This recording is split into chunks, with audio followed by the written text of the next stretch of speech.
Visakha steel ప్లాంట్లో మరో ప్రమాదం జరిగింది. గాజ్వాక్లోని కోక్ ఓవెన్ బ్యాటరీ 1లో జరిగిన ప్రమాదంలో కాంట్రాక్ట్ కార్మికుడు మృతి చెందాడు.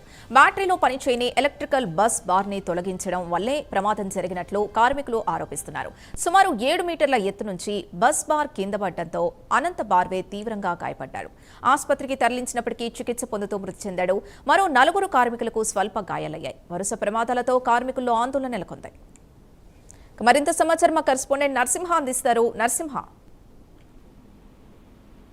సింధు, ఏదైతే విశాఖ స్టీల్ ప్లాంట్ లో మరో ప్రమాదం చోటు చేసుకుంది. ఈ ప్రమాదంలో ఓ కార్మికుడు మృతి చెందిన ఘటన అయితే కలకలం నెలకొంది. అయితే వివరాల్లోకి వెళ్తే ఏదైతే విశాఖ స్టీల్ ప్లాంట్ లో ఏదైతే కోకో వ్యాన్ బ్యాటరీలో ప్రమాదం జరిగినట్లుగా సిబ్బంది చెప్తున్నారు. అయితే కాంట్రాక్ట్ కార్మికుడు మృతి చెందినట్లుగా తెలుస్తుంది.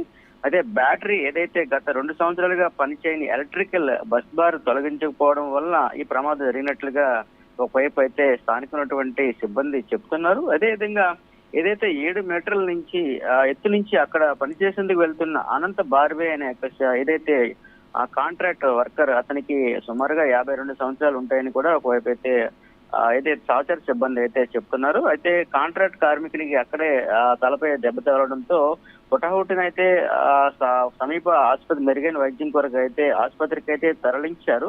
అయితే ప్రాణాపాయ స్థితిలో ఉన్న కార్మికుడిని కిమ్స్ ఆసుపత్రికి తరలించగా చికిత్స పొందుతూ ఒకసారిగా మృతి చెందడం పట్ల కార్మిక వర్గాలు అయితే ఆవేదన వ్యక్తం చేస్తున్న పరిస్థితి అయితే నెలకొంది. ఈ ప్రమాదం తరచూ గత 2 నెలల క్రితం, నెలల క్రితం కూడా ఈ తరహా ప్రమాదాలు జరగడంపై తరచూ ప్రమాదాలు జరగడం పట్ల కూడా సహచర సిబ్బంది కూడా చాలా వరకు ఆవేదన వ్యక్తం చేస్తున్న పరిస్థితి అయితే నెలకొంది.